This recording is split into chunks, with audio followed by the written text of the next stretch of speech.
सुवरी महोत्सव 2025।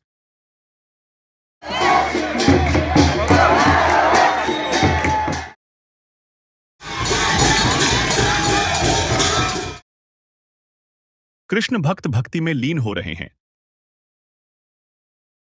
लोग पूरे जोश और उल्लास के साथ गोपाल थान के इस अनूठे सुवरी महोत्सव में भक्ति में मग्न हो रहे हैं। नमस्कार दोस्तों, आज मैं आपको ले चलने वाला हूं एक ऐसे आस्था के केंद्र की ओर जहां हर साल गूंजता है हरि बोल, कृष्ण गोपाल की जय। जी हाँ,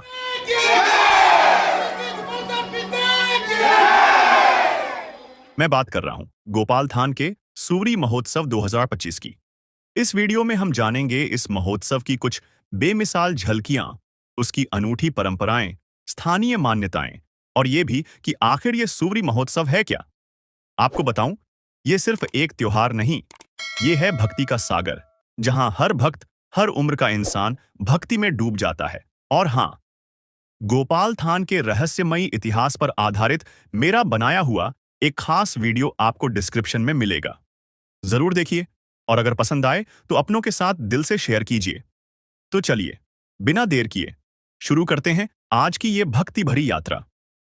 सुवरी महोत्सव 2025 के संग हिंदू धर्म में नदी, तालाब या किसी भी जलधारा के जल को अत्यंत पवित्र माना गया है। सुवरी महोत्सव के इस विशेष दिन पर 12 कुंवारी गोपियों द्वारा तालाब से जल लाकर विधि पूर्वक धार्मिक परंपराओं के अनुसार मंदिर में स्थापित किया जाता है। यह जल न केवल शुद्धता का प्रतीक होता है, बल्कि इसे भक्ति, आस्था और पुण्य का स्वरूप माना जाता है। इस अनोखी परंपरा के माध्यम से गोपाल थान में भक्ति की धारा और भी तीव्र हो उठती है और इसी के साथ सुवरी महोत्सव की पहली विशेष पारंपरिक विधि पूरी होती है।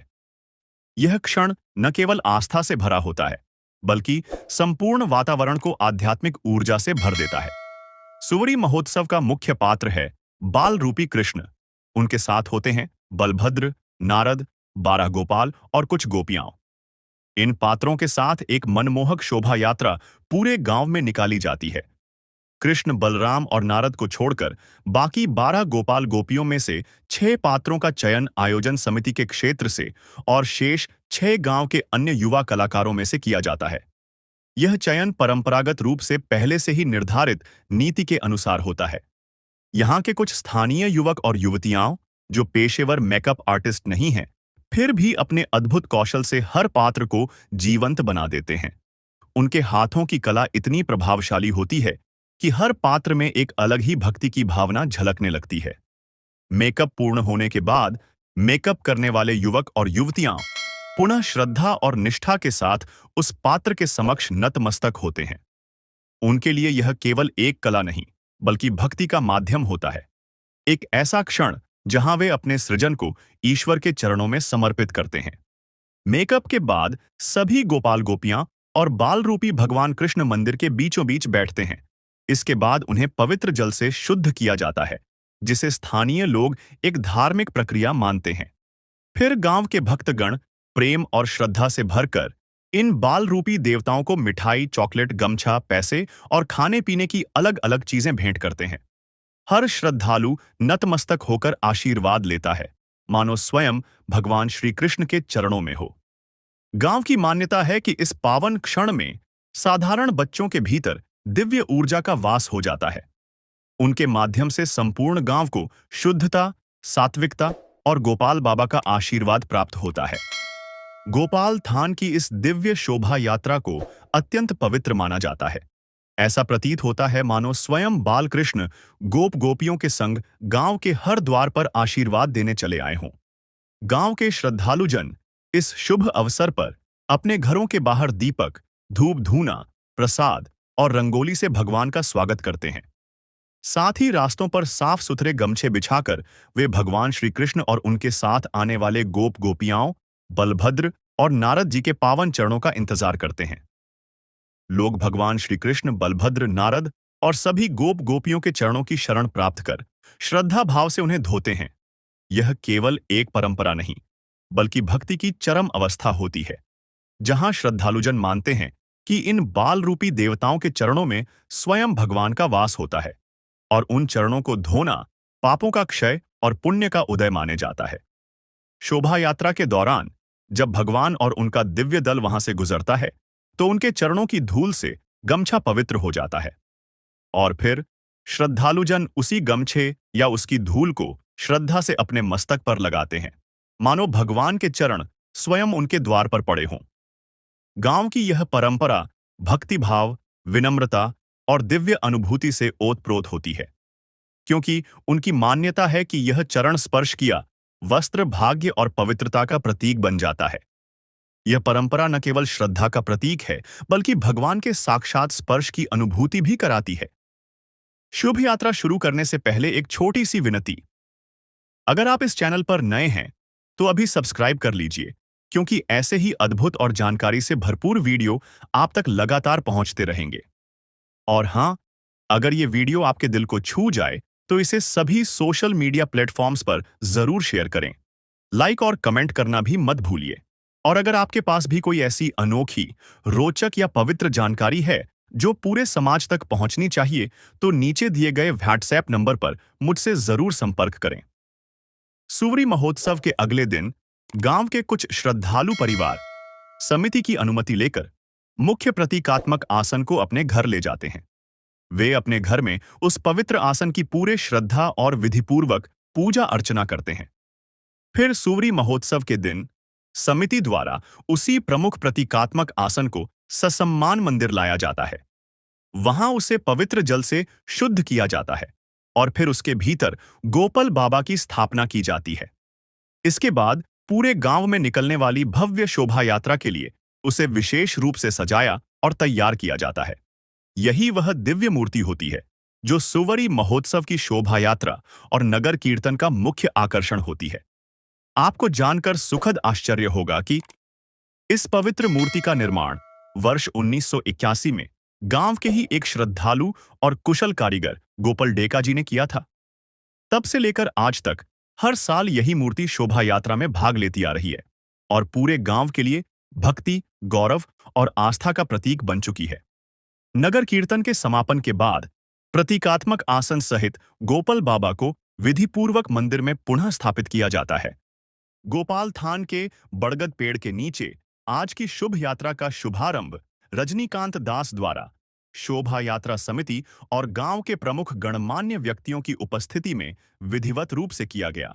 इसके बाद भगवान श्री कृष्ण गोप गोपियों और अन्य पात्रों सहित पूरे भक्तिमय उत्साह के साथ नगर कीर्तन के लिए शोभा यात्रा निकल पड़ी।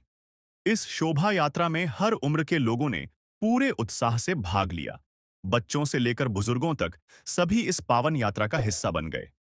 गांव की महिलाएं भी पूरे जोश, उल्लास और श्रद्धा के साथ सहभागी बनी।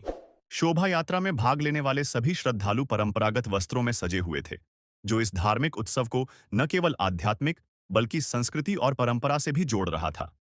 लोगों ने विभिन्न समूहों में विभाजित होकर अलग-अलग रागों में हरिनाम संकीर्तन और भजन कीर्तन किया।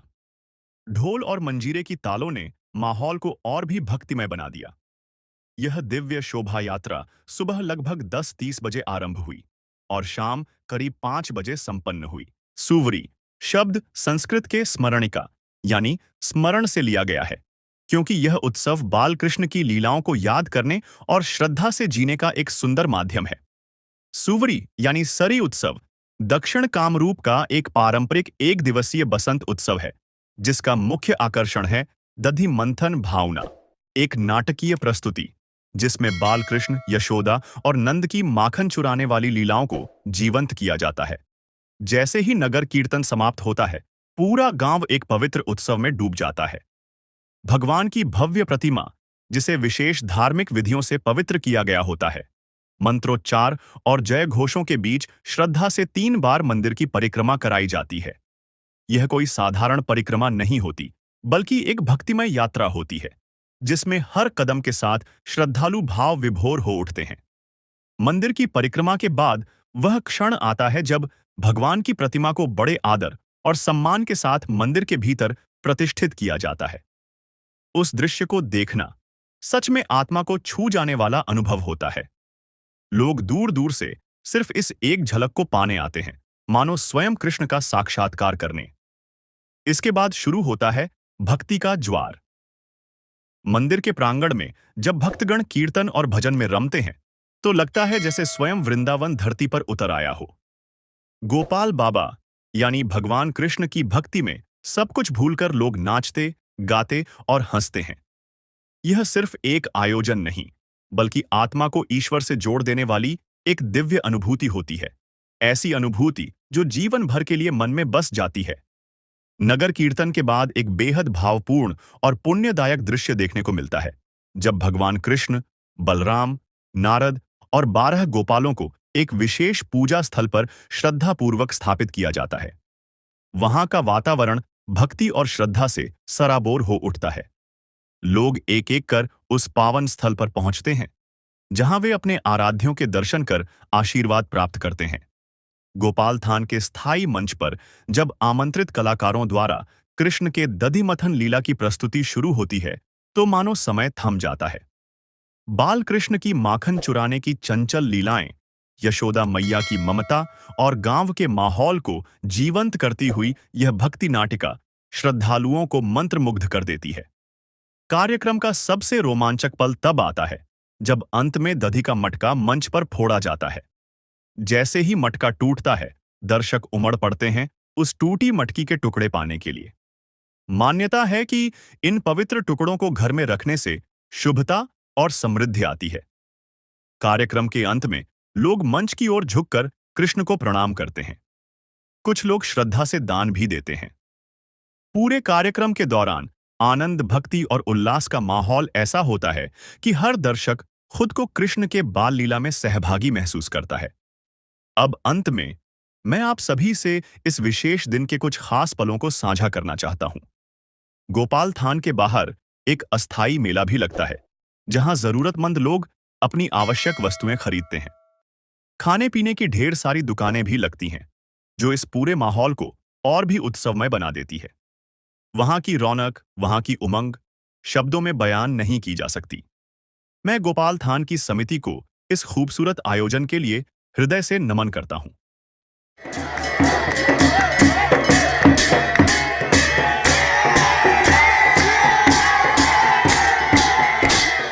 अगर आप इस बार वहां नहीं आ पाए हैं, तो मेरी आपसे प्रार्थना है, अगले साल जरूर आइए। इस दिव्य नजारे को अपनी आंखों से देखिए। वीडियो समाप्त करने से पहले मेरा आप सभी से बस एक छोटा सा निवेदन है। कृपया मेरा चैनल सब्सक्राइब करें, इस वीडियो को अपने दोस्तों और परिवार के साथ शेयर करें, और मैंने जो पहले बनाए गए वीडियो हैं, उन्हें भी एक बार जरूर देखें। मैं जल्दी ही एक नया वीडियो लेकर फिर से आपके सामने हाजिर होऊंगा। जय गोपाल बाबा।